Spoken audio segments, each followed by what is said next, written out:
आज का हमारा नेक्स्ट चैप्टर है चैप्टर 18 जिसका नाम है शरीर द्रव तथा परिसंचरण। ये इस चैप्टर का नेम है। और ये जो मैंने पीडीएफ लिया है, ये जो मैंने फ़ाइल ली है वो मैंने एनसीईआरटी की साइट से ही ली है।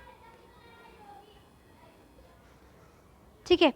अब ये जो चैप्टर है ना, उसके बारे में आप पढ़ने वाले हो ब्लड के बारे में, प्लाज्मा के बारे में, हार्ट के बारे में, हार्ट सर्कुलेशन सिस्टम के बारे में ये पढ़ने वाले हो। सब कुछ मैं यही पढ़ाऊँगी इसके अंदर। ठीक है। और ये इंट्रोडक्शन है ही इसका। अब सबको मुझे लगता है पता है रुधिर क्या होता है, मतलब ब्लड क्या होता है। वैसे ये जो चैप्टर है ना, ये रुधिर, ये प्लाज्मा, ये आगे जाके अपनी एक ब्रांच बनाएगा। आगे जाके ये डब्ल्यूबीसी, आरबीसी, ये वाले ना इम्यून सिस्टम होंगे ना, इम्यून सिस्टम, अपना इम्यून सिस्टम वो एक यूनिट बना लेगा, इम्यूनोलॉजी। ये पूरी की पूरी अपनी ब्रांच कर लेगा। यहाँ पे तो बहुत ही प्रिसाइज मैनर में है, इतना कि आपको हर्ट समझ में आ जाए। ठीक है ना। आगे एक इम्यूनोलॉजी एक यूनिट बनेगी पूरी बड़ी। जैसे ये जो एक्सक्रीशन सिस्टम था, नर्वस सिस्टम था, ये आगे जाके क्या बना रहा था, पूरा का पूरा एक यूनिट बना रहा था, एनिमल फिजियोलॉजी। प्लांट वाले प्लांट फिजियोलॉजी, ये एक यूनिट बनाते हैं, अपने अपना किंगडम बनाते हैं। ठीक है। उसी तरह से ये इम्यूनोलॉजी बनाएगा आगे जाके। बट अपन उतना ही पढ़ेंगे जितना अपना ब्लड सर्कुलेशन हो जाए, अपना हार्ट का समझ में आ जाए। तो जो ब्लड है वो फील कर लो एक बार। ब्लड, हाँ सबको को पता है ना ब्लड क्या होता है। एक बार अज्यूम कर लो, कनेक्ट हो जाओ एक बार थोड़ी देर के लिए, 30 मिनट के लिए कनेक्ट हो जाओ कि ब्लड क्या है। हम ब्लड के बारे में पढ़ने वाले हैं, तो आप दिमाग खोल लीजिए, आप अपने दिमाग को खोल लीजिए कि हाँ हम ब्लड पढ़ने वाले हैं। तो मुझे बस अब जो भी बोला जा रहा है वो मुझे आना चाहिए, क्योंकि अपन यहाँ पे मानव का ही पढ़ने वाले हैं। अपन छोटे जीवों का तो पढ़ नहीं वाले हैं, अकशेरुकी वालों का तो पढ़ नहीं रहे हैं, अपन अपना ही पढ़ रहे हैं। अभी उनका पढ़ते तो क्या लगता है कि बोरिंग भी लग सकता था, बट अपन तो अपना पढ़ रहे हैं, मानव का। तो अभी थोड़ा इंटरेस्ट लेके आओ, बस 30 मिनट के लिए इंटरेस्ट लेके आओ, फोकस लेके आओ। बस फिर बाद में है ना नॉर्मल हो जाना। 30 मिनट फोकस ले आओ, हाईली फोकस होके सुनना। तो जो ब्लड है ना, वो एक प्रकार का टिश्यू है। आप सोचोगे टिश्यू, अरे ब्लड तो दिखता ही नहीं है, टिश्यू कहाँ से आ गया। ये एक प्रकार का टिश्यू है। ज़रूरी नहीं है कि सारे टिश्यू दिखे ही आपको। नेक्स्ट, जिसमें द्रव्य, मैट्रिक्स और प्लाज्मा तथा अन्य संगठित संरचना पाई जाती है। जो ब्लड है ना, उसमें क्या मिलेगा, matrix plus plasma. Okay. Next, तो अब जो ब्लड है ना, उसमें अपन यही पढ़ने वाले हैं। और इसमें से भी क्या पढ़ने वाले हैं, प्लाज्मा के बारे में। यही इंपॉर्टेंट है, सुपर डुपर इम्पोर्टेंट। कोरोना सब वाकिफ़ है इस चीज़ से, और सबको बोला जा रहा था कि प्लाज्मा डोनेट करो, प्लाज्मा डोनेट करो। क्यों, कुछ तो बात होगी इस प्लाज्मा में, वो पता चल जाएगा अभी आपको कि ऐसी क्या बात है, ऐसा क्या इम्यून सिस्टम ले आएगी ये कि डोनेट करवा रहे थे इसको। देखो प्लाज्मा शुरू करते बिना अपना टाइम वेस्ट किए अब ज़्यादा। प्लाज्मा क्या होता है, पीले रंग का होता है, गाढ़ा तरल पदार्थ होता है। ओके, ये क्वेश्चन में नहीं आएगा, अब बस अपन जान रहे हैं इस चीज़ को, दैट्स इट। रक्त के आयतन लगभग 55% होता है, मतलब जितना ब्लड है ना उसका 55% यही है। ब्लड का 55% प्लाज्मा घेरेगा, और बाकी जो 45 है ना वो मैट्रिक्स जो भी है, छोटी मोटी सेल्स है, WBCR जो भी है वो आएगी। अच्छा, जितना भी लिक्विड पार्ट है इस 55%, वैसे भी जितना लिक्विड पार्ट है वो तो 92% है। इसमें भी 90% तो खाली वाटर ही है, और बाकी जो 6 to 8% है ना वो प्रोटीन है। और भी इम्पोर्टेंट चीज़ें, फाइब्रिनोजन, ग्लोबुलिन, एल्बुमिन, ये अपनी ब्लड क्लॉटिंग करवाने में मदद करते हैं जी। बहुत इंपॉर्टेंट है फाइब्रिनोजन, तो बहुत इंपॉर्टेंट है। अच्छा देखो, दे भी रखा है ना, जो फाइब्रिनोजन है, मतलब पहला वाला फाइब्रिनोजन है, जो पहला फाइब्रिनोजन की आवश्यकता रक्त थक्का बनाने या स्कंदन में होती है। बता दिया मैंने। भाई आपको इंजरी हो जाती है, ब्लड लॉस होता है, तो बाद में देखना आप ब्लड क्लॉट भी हो जाएगा 10 सेकंड 20 सेकंड बाद में। अगर माइनर बोल रही हूँ, मेजर नहीं बोल रही कि हाथ वूथ कटकटा गए, पैर कटकटा गया, नहीं। माइनर इंजरी की बात कर रही हूँ, जिसमें थोड़ा बहुत ब्लड लॉस होता है।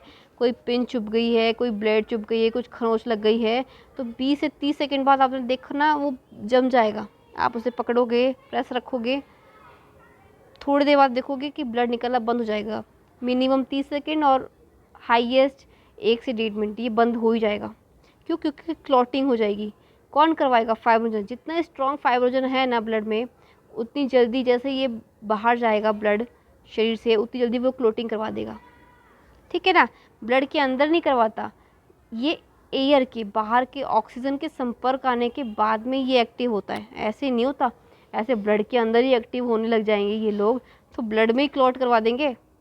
नेक्स्ट, अब दूसरा ग्लोबुलिन की खास बात बता रहा है। ग्लोबुलिन का उपयोग शरीर के इम्यून सिस्टम प्रतिरक्षा तंत्र में काम करता है। एल्बुलिन, इसका उपयोग ऑस्मोटिक बैलेंस के लिए होता है। ऑस्मोटिक मतलब कि ये सेल है, ये इसकी झिल्ली है, इसमें एक प्रेशर बनाए रखना है अपने को, ऑस्मोटिक प्रेशर, तो ये यही करेगा। मतलब आरबीसी है जो भी है, इसका ऑस्मोटिक प्रेशर, अगर डब्ल्यूबीसी है तो उसकी, प्लेटलेट है तो उसका। अच्छा, प्लाज्मा में अनेक खनिज आयन होते हैं। मैंने क्या बताए थे प्लाज्मा में? मैंने क्या बताया था कि पानी है, देखो पानी है और कुछ प्रोटीन है। इनके अलावा भी बता रखा है कि कुछ और भी पदार्थ होते हैं। वो पदार्थ नहीं है, वो आयन है। सोडियम, कैल्शियम, मैग्नीशियम, बाइकार्बोनेट और क्लोरीन। शरीर में संक्रमण की अवस्था में होने के कारण ग्लूकोज, ओके, अमीनो अम्ल, दूसरा, तीसरा लिपिड भी प्लाज्मा में पाए जाते हैं। मतलब मान लीजिए किसी तरीके का कोई इन्फेक्शन हुआ है, उस फेज़ में अगर इन तीनों में से किसी की ज़रूरत हुई, अमीनो अम्ल की, लिपिड की, तो ये आएंगे, ये उसमें मिलेंगे आपको अवेलेबल। रुधिर का थक्का बनाने तथा स्कंदन के अनेक कारक प्रद्रव्य के साथ निष्क्रिय दशा में, देखा, निष्क्रिय दशा में रहते हैं। ये जितना भी ब्लड क्लॉटिंग वाले जो कारक थे ना, जो फाइब्रोनोजन बताया था मेरे नीचे, ये ब्लड के अंदर जब होते हैं ना तब तो ये निष्क्रिय होते हैं, एक्टिव नहीं होते हैं। लेकिन जैसे ही कहीं कट लगता है और जैसे ही ब्लड बाहर आता है, तो ये जो फाइब्रोनोजन है ना, वो ब्लड के कांटेक्ट में, एयर के कांटेक्ट में आने से क्या होता है, जमा देता है उस चीज़ को। ठीक है? अगर बिना थक्का स्तंभन कारकों के, जब प्लाज्मा में से अगर आप क्लोटिंग फैक्टर माइनस कर दोगे तो वो सीरम कहलाएगा। ये क्वेश्चन आता है। प्लाज्मा में से क्लोटिंग फैक्टर हटा दो, सारे हटा दो, तो वो सीरम है। अब शुरू करें अपन वो संगठित पदार्थ जिसके बारे में बातें कर रहे थे। ठीक है? आरबीसी होती है रेड ब्लड सेल्स। मास्टर्स वार्सेस में आओगे ना तो आपको कैलकुलेशन भी दी जाएगी आरबीसी की। अन्य सभी कोशिकाओं से संख्या में अधिक होती है। अभी जो भी पढ़ने वाले हैं ना, उसमें सबसे ज़्यादा यही होगी। एक स्वस्थ मनुष्य में ये कणिकाएं 50 से 50 लाख प्रति घन मिमी mm इतनी होती है। सच में ये 4.5 मिलियन ये इतनी ही होती है, सच में इतनी ही होती है। ये प्रति घन की बात कर रहे हैं, क्यूब की बात कर रहे हैं। ये हमने बॉक्स थे उसमें काउंट किया था इनको, हीमोटोक्रिटिक बॉक्स होता है उसमें काउंट किए थे, उनके भी खानों में हमने काउंट किए थे। ठीक है? फॉर्मूला होता है, ऐसे गिनेंगे तो आंखें फूट जाएगी, फॉर्मूला होता है। वयस्क अवस्था में लाल आरबीसी, मतलब लाल नहीं पढ़ रही मैं, लाल रुधिर कणिकाएं नहीं पढ़ रही मैं, आरबीसी पढ़ रही हूँ कि जो आरबीसी है ना वो अस्थि मज्जा में बनती है। बोन्स के बीच में बोन कैविटी होती है, इसमें बनती है अस्थि मज्जा में। अस्थि के बीच में मज्जा होती है, उसमें से बनती है आरबीसी। आरबीसी छोड़ो, डब्ल्यूबीसी भी यहीं से बनेगी। स्टेम सेल है ना बेटा, स्टेम सेल भी यहीं बनेगी। अधिकतर स्तनधारियों की आरबीसी केंद्रक नहीं मिलते, न्यूक्लियस नहीं मिलता। क्यों? क्योंकि न्यूक्लियस जो होता है ना वो जगह घेरता है। बट आरबीसी का तो काम ही यही था कि वो ऑक्सीजन को कैरी करेगा, CO2 को कैरी करेगा। ठीक है ना? अगर ये न्यूक्लियस इतनी बड़ी चीज़ को लेके कैरी करेगा तो ये ऑक्सीजन कहाँ डालेगा इसमें और CO2 कहाँ डालेगा? ट्रांसपोर्टेशन का ये तो काम करता है ये आरबीसी।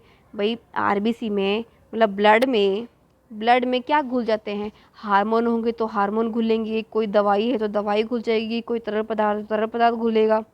ठीक है? ऑक्सीजन भी इसी में घुलेगी, कोई और टॉक्सिक गैस भी है वो भी इसी में घुलेगी। तो इनको कोई कैरी भी तो कर रहा होगा, ये ऐसे थोड़ी ना बहे जा रहे हैं, इनको कोई कैरी तो कर रहा है, ब्लड कैरी कर रहा है। ब्लड में भी आरबीसी, डब्ल्यूबीसी ये सब कैरी करते हैं इन सब चीज़ों को, ऐसे ही थोड़ी ना डोल रहे हैं। ये हार्मोन ऐसे थोड़ा डोल लेंगे। ठीक है? इनकी आकृति उभयतल बाइकॉन्केव होती है। एक लाल रंग एवं लोह युक्त जटिल प्रोटीन हीमोग्लोबिन की उपस्थिति का। अच्छा, ये लाल रंग की होती है ना आरबीसी, इसका रीज़न है हीमोग्लोबिन एचबी। सर्च कर लेना कि एक स्वस्थ मनुष्य में इसकी रेटिंग कितनी होनी चाहिए। ये लो, चलो दे भी रखिए 12 से 16, 12 फीमेल में और 16 जेंट्स में। इन पदार्थों की श्वसन गैसों के परिवहन में मुख्य भूमिका होती है। मतलब मुख्य भूमिका होती है, मतलब कि क्या कहना चाह रहा है, श्वसन में कैसे कैसे, मतलब हीमोग्लोबिन जो है ना, हीमोग्लोबिन आरबीसी में हीमोग्लोबिन जो होता है ना, उसमें भी आयरन होता है। आयरन से बाइंड कौन करता है, ऑक्सीजन। तो ये ऑक्सीजन कैरी करने के लिए तो बने हैं, ये ऑक्सीजन कैरी करने के लिए ही बने। नेक्स्ट, इनकी उम्र कितनी होती है, 120 दिन। 120 दिन बाद इनका कब्रिस्तान इनका वेट करता है, जिसका नाम प्लीहा है, वहाँ जाएंगी और ख़त्म मामला। ये हो गई आपकी आरबीसी कंप्लीट। फिर आती है आपकी डब्ल्यूबीसी। अभी इसमें कोई रंग नहीं होता, क्योंकि इसमें कोई आयरन वायरन तो है नहीं। अभी आयरन नहीं है तो ना तो ये रेड दिखेगी, ना तो कोई हीमोग्लोबिन है, कुछ भी नहीं है इसमें।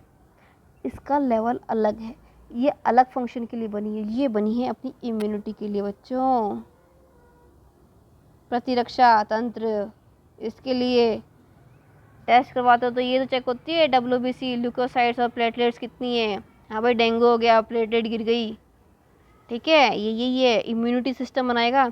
देखो, इसका अलग फंक्शन था, ट्रांसपोर्टेशन का काम था, इसका अलग फंक्शन है, इसका और प्लेटलेट्स का इनका अलग फंक्शन है, इम्यूनिटी पे फंक्शन है। सबके सब एक ही काम कर लेंगे क्या, एक को दे दी ना जिम्मेदारी, बस बात खत्म उधर ही। ल्यूकोसाइट क्या होती है, इसमें हीमोग्लोबिन नहीं होता, इसलिए वजह से इसके पास कोई कलर नहीं होता। अब जिसके पास कलर नहीं होता उसे हर बार वाइट कलर की ही बोल दिया जाता है। तो ये डब्ल्यूबीसी है, वाइट ब्लड सेल्स। इनमें केंद्रक होता है, क्योंकि इनको कुछ ट्रांसपोर्ट तो करना है नहीं, तो इनके पास इनका न्यूक्लियस मिलता है। ठीक है, इनकी संख्या कितनी होती है, हाँ इनकी संख्या आरबीसी तो बहुत ही कम होगी। मतलब इनकी होगी 6000 से 8000 घन प्रति घन मिमी। इसकी कितनी थी, 50 लाख मिलियन में। अच्छा, सामान्यतः ये कम समय तक जिंदा रहती है, मतलब 15 से 20 दिन मान के चलो आप। अच्छा, इनको दो श्रेणियों में बांटा गया है, कणिकाणु और अकणिकाणु। मतलब कि एक तो ऐसी है जिनमें ग्रेन्यूल्स मिलेंगे, छोटे छोटे कण मिलेंगे, और एक उसी सादा कुछ भी नहीं मिलेगा इसके अंदर। ग्रेन्यूल्स तो नहीं मिलेंगे, बाकी और कुछ मिले या नहीं मिले, कण नहीं पाए जाएंगे एक में और एक के अंदर। जो कण वाले होंगे उन्हें कणिकाणु बोलेंगे, और जो जिनमें कण नहीं होगी उन्हें अकण कोशिकाएं बोलेंगे।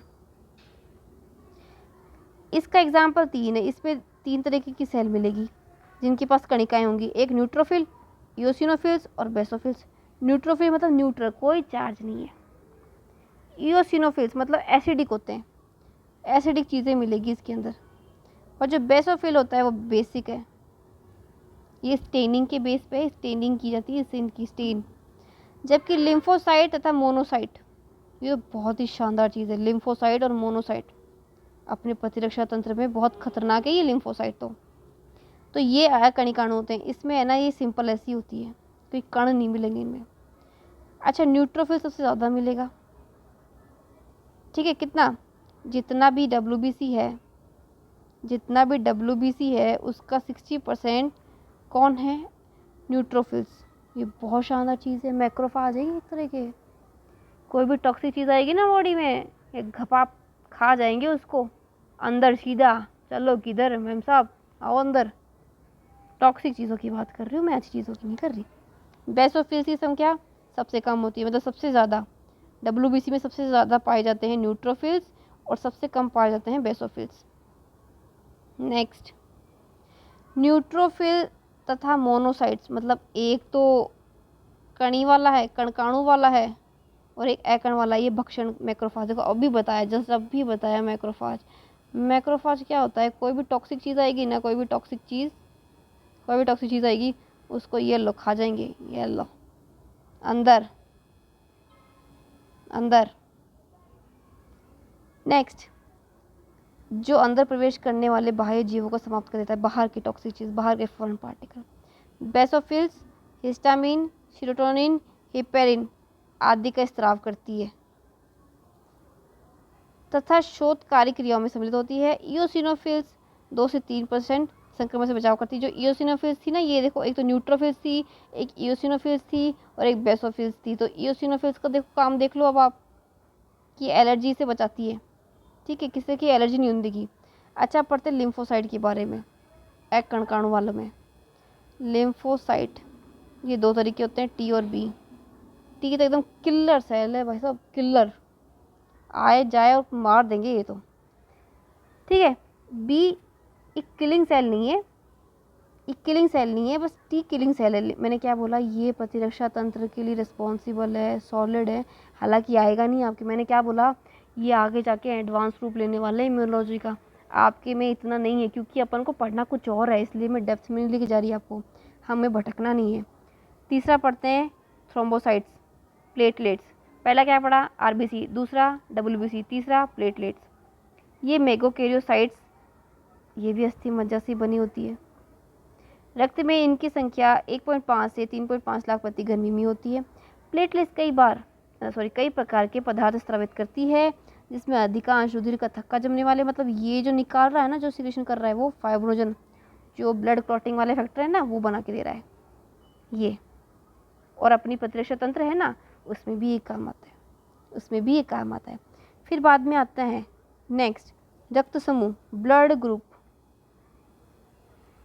अब देख लो आपके ब्लड ग्रुप क्या क्या है, आपका ब्लड ग्रुप चेक कर लो आप क्या क्या है। मान लो आपके पापा का ब्लड ग्रुप ए है और मम्मी का बी है, तो अब आपको जानना है कि भाई साहब मेरा क्या है। पॉजिटिव नेगेटिव की बात नहीं कर रही, मुझे जानना है कि भाई मेरा क्या है। भाई एक का ए है, एक का बी है, मेरे को जानने का है कि मेरा कौन सा होगा। इसको साइंटिफिकली कैसे कैलकुलेट करेंगे, ये देखो जी, क्रॉस करवाना जानते हो, क्रॉस करवाना। पहला बच्चा होगा उसमें ब्लड ग्रुप ए बी मिलेगा, देखो इसका ए, इसका बी, आई ए आई बी, पहला बच्चा जो भी होगा ए बी। अब ये मत सोचना यार पापा ए के हैं, मम्मी बी की है, मैं ए बी कहाँ से आ गया। नहीं नहीं, आप उन्हीं के बच्चे हो, इस तरह से बना है ब्लड ग्रुप, ठीक है ना, अपना दिमाग मत लगाना। एक ये लिया, आई ए और आई, दूसरा बच्चा जो होगा उसका ब्लड ग्रुप ए होगा। मतलब ये सीक्वेंस चेंज भी हो सकते हैं, मैं बता रही हूँ नॉर्मली कि ए ब्लड ग्रुप वाला पेरेंट और बी ब्लड ग्रुप वाले पेरेंट के बच्चों में जो आने वाला ब्लड ग्रुप है वो कौन से तरीके का हो सकता है। चलो इसका क्रॉस कर दिया, तो आने वाला जो बच्चा है ना उसका ब्लड ग्रुप बी हो सकता है। अगर इसके बीच में से क्रॉस बना, तो इस वाले का आने वाला बच्चा ओ ब्लड ग्रुप वाला होगा, ये ए बी ग्रुप वाला, ये ए ब्लड ग्रुप वाला, ये बी वाला और ये ओ। मतलब अगर डिफरेंट ब्लड ग्रुप हैं, पापा का अलग मम्मी का अलग, तो इतने तरीके के बच्चों का ब्लड ग्रुप ये देखो। मतलब घर में अगर 4 बच्चे पैदा कर रहे हैं ना, तो ये देखो, ये देखो, एक का ए बी, एक का ए, एक का बी, एक का ओ, चारों के चारों ब्लड ग्रुप वाले मिल गए इधर ही, घर में ही मिल गए चारों ब्लड ग्रुप। अब पॉजिटिव नेगेटिव भी नहीं बताया कि मैंने वो ए पॉजिटिव है कि बी पॉजिटिव, मैंने नॉर्मल साइन करके दिखाया है। देखो 4 तरीके के रक्त समूह होते हैं। वो बोलते हैं ना मेरा खून होना चाहिए, मेरा खून होना चाहिए। अरे ब्लड ग्रुप ही 4 हैं, किसका किसका खून की बात कर रहे हो। हमारा खून है, हमारा ये वंश का खून है, हमारा ये नहीं नहीं, 4 ही खून है। आपका क्या, मेरा क्या, सबके 4 ही खून है। हाँ, बस इम्यूनिटी पावर अलग अलग हो सकती है, बाकी ब्लड ग्रुप 4 ही है जी।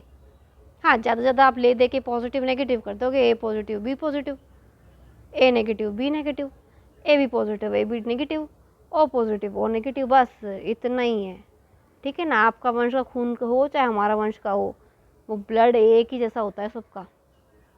चलिए ठीक है, 4 ब्लड ग्रुप हैं, ए है, बी है, ए बी है, ओ है। आज ही देख लो, पता कर लो आपका कौन सा है।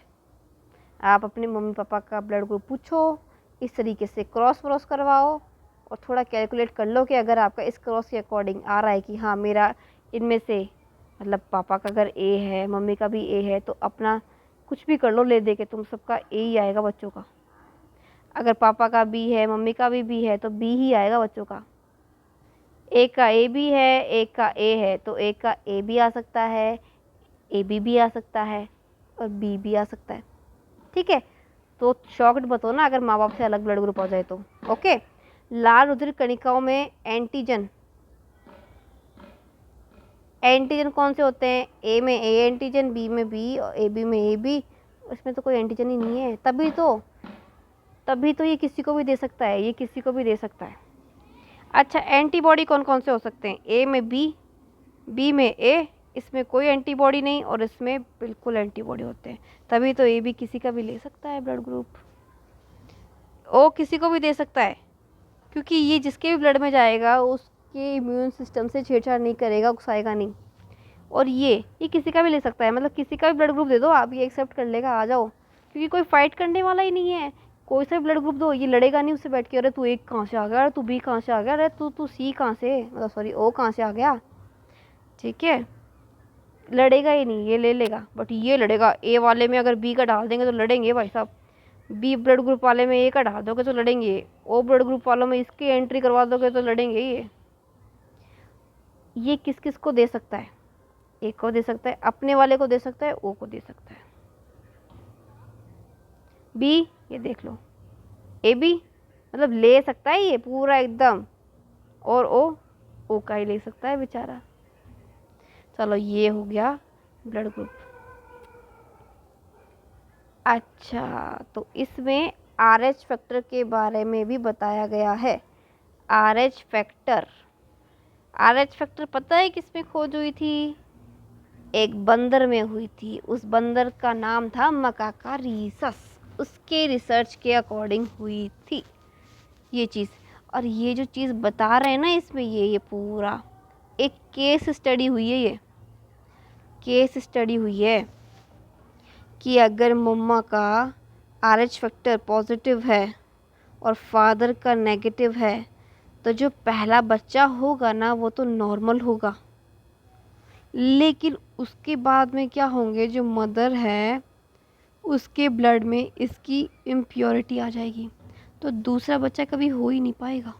ये इस चीज़ को डिस्कशन कर रहे हैं, उस चीज़ की बीमारी का नाम है इरिथ्रोब्लास्टोसिस फिटिलिस। चलो पढ़ लेते हैं, लगे हाथ आ ही गए हैं, पढ़ ही लेते हैं। एक अन्य प्रतिजन या एंटीजन RH है जो लगभग 80% मनुष्य में पाया जाता है, बिल्कुल सब में पाया जाएगा 80% में। यह RH एंटीजन रीसेस बंदर में पाए जाने वाले एंटीजन के समान है। ऐसे व्यक्ति को जिसमें RH एंटीजन होता है उसे RH पॉजिटिव कहते हैं, और जिसमें नहीं होता है उसे RH नेगेटिव कहते हैं। समझ में आ गई भाई? एक तरीका का एंटीजन है, जिसमें है वो पॉजिटिव है, जिसमें नहीं है वो नेगेटिव है, खत्म बात। नेक्स्ट, व्यक्ति के रक्त को RH सहित पॉजिटिव के साथ मिलाया जाता है तो व्यक्ति RH प्रतिजन RH नेगेटिव के विरुद्ध विशेष प्रतिरक्षी बनाता है। मतलब RH पॉजिटिव में RH पॉजिटिव वाले का ही ब्लड मिलना चाहिए, नेगेटिव का मिलेगा तो वो डिफेंस शो करेगा उसको लेके। रक्त आदान प्रदान करने से पहले देखो इसका मेल मिलाप होता है। एक विशेष प्रकार की RH संयुक्त को एक गर्भवती माता एवं भ्रूण के में पल रहे भ्रूण पे एक रिसर्च की थी, ठीक है।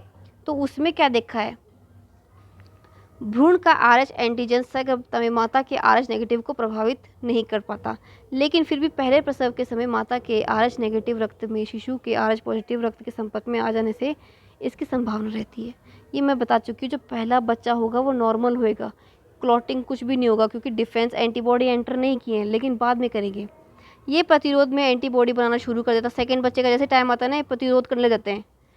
यदि परिवर्ती गर्भावस्था होती है, रक्त में RH नेगेटिव है और भ्रूण के रक्त में ये है, तो RH प्रतिरक्षी का रिसाव हो जाता है। मतलब ये तो गया जी, एक तो गया। इससे भ्रूण की लाल RBC कोशिकाएं जो होती है, वो जो कणिकाएं होती है, वो नष्ट हो जाती है। इससे उस बच्चे में खून की कमी हो जाएगी और वो उस दशा में गर्भपात हो जाएगा, खत्म मामला उधर ही। तो ये था RH समूह के बारे में, ठीक है। तो हमने आज क्या पढ़ा? आज हमने पढ़ा थोड़ा सा इंट्रोडक्शन रुधिर के बारे में, दूसरा हमने RBC WBC प्लेटलेट्स के बारे में, और तीसरा हमने रक्त समूह के बारे में, और लास्ट एंड चौथा पढ़ा हमने RH समूह के बारे में। नेक्स्ट में हम ब्लड क्लोटिंग वाला प्रोसेस पढ़ेंगे। मैं इसका एक सीक्वेंस दूंगी, एक फ्लो दूंगी, वो याद कर लेना। फिर उसके बाद में हम लसिका, और उसके बाद हम सर्कुलेशन सिस्टम चालू कर देंगे, सर्कुलेशन सिस्टम चालू कर देंगे। देखो देख लो चैप्टर कहाँ तक जा रहा है, देखो आराम आराम से पढ़ाएंगे, कोई जल्दी नहीं है। कार्डिक साइकिल देख लो, आराम से पढ़ाऊंगी, कोई वो नहीं है। चलो आज के लिए इतना ही करते हैं, फिर आज की 3 टॉपिक हो गए और नेक्स्ट में नेक्स्ट टॉपिक कवर कर लेंगे अपन। यहाँ से कल शुरू कर लेंगे। ब्लड क्लॉटिंग, मैं इसका फ्लो चार्ट दूंगी। भैया आप अध्ययन विद फ्लो पे हो, फ्लो चार्ट तो मिलेंगे ही अब आपको। स्टार्ट कर दूंगी मैं फ्लो चार्ट देने आपको। Thank you.